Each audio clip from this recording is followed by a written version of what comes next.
This is the story of how I found myself walking through the slums of Pune on my way to meet Smita and Neha's family.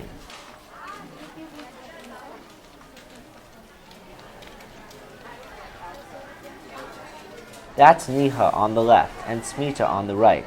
They are students at the Ashreya Initiative for Children that works with kids from the slums. I became interested in making a video about Ashreya when I met Mary Kay Hazel.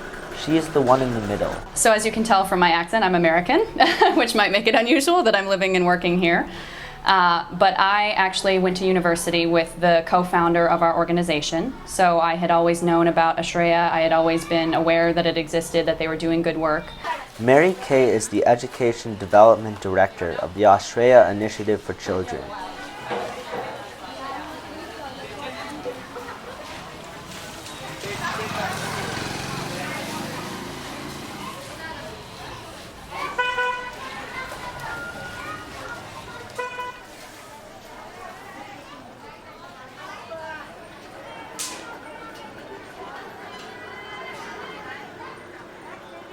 The education outreach program of AIC is basically a support system for children of the communities with whom we work, which is the Bagris and the Sikligars. They were formerly, branded as criminal tribes when the Britishers were here. In the year 1952, after we got independence, they were denotified. They are no longer criminal tribes, or so-called as they were. However, there's still a bit of a stigma attached to them. Our children in the communities that we work with, the reason that we started working with them was because they're some of the most marginalized communities in India. A lot of the very low castes, like say the untouchables, the Dalits, have special government programs that allow them certain advantages, that allow them access to government jobs or to food rations, whereas our communities are very isolated, they're very insular, and they're just on the fringes of society. Yes, they do not even have the certificate, the caste certificate or the backward community certificate, which gives them a lot of advantages in the education system or other benefits that the government provides. Without government support, the people in these tribes, which are considered castes, are some of the poorest people in India. There's very deep and widespread poverty in our communities. All of our families are on less than $1 per day, and some of them significantly less than that. They all live a very hand-to-mouth kind of existence. That is, if they don't get their daily income from begging or from selling things in the market, then they literally don't eat that day. Some of them have been on and off the streets their whole lives. They don't have kind of regular housing. They are economically amongst the lowest in our country. And also because the parents, almost, you could say more than 90% of them are illiterate. Even when they sign, they have to kind of use their thumbprint.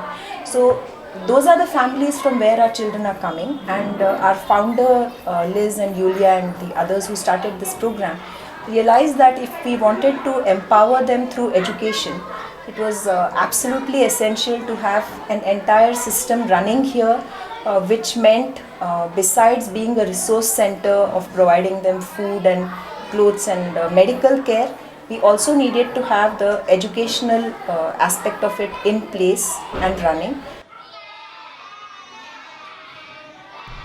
They have a preschool and kindergarten.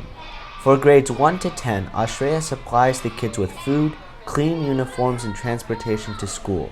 The kids go to the local schools and then get additional tutoring at Ashreya.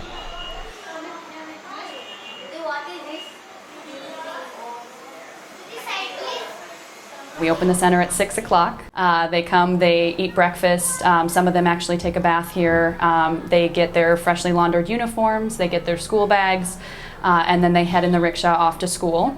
And then after school they'll come here, they'll eat lunch, and then maybe they'll go home for a little bit of time and then come back for their 2 hours of tutoring that happens every day.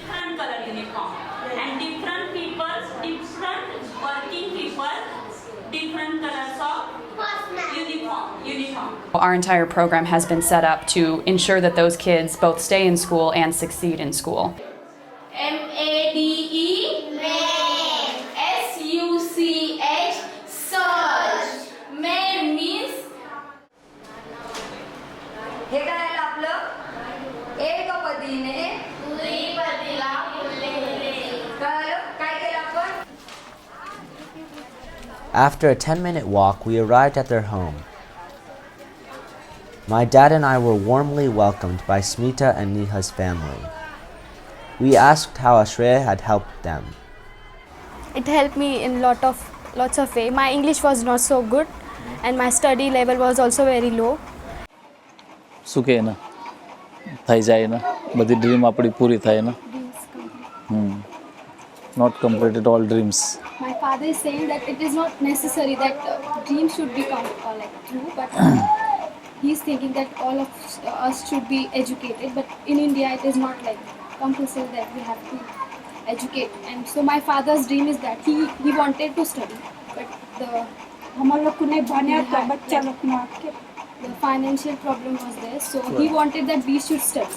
I was speaking to one of my students who at the time was 5th standard, is now 6th standard. And we were sitting out in this courtyard and just chatting a little bit. And she knows I'm from the US, and she said, "Oh, Didi, I want to go to America."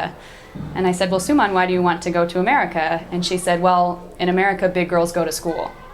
In India, big kids don't go to school, especially big girls."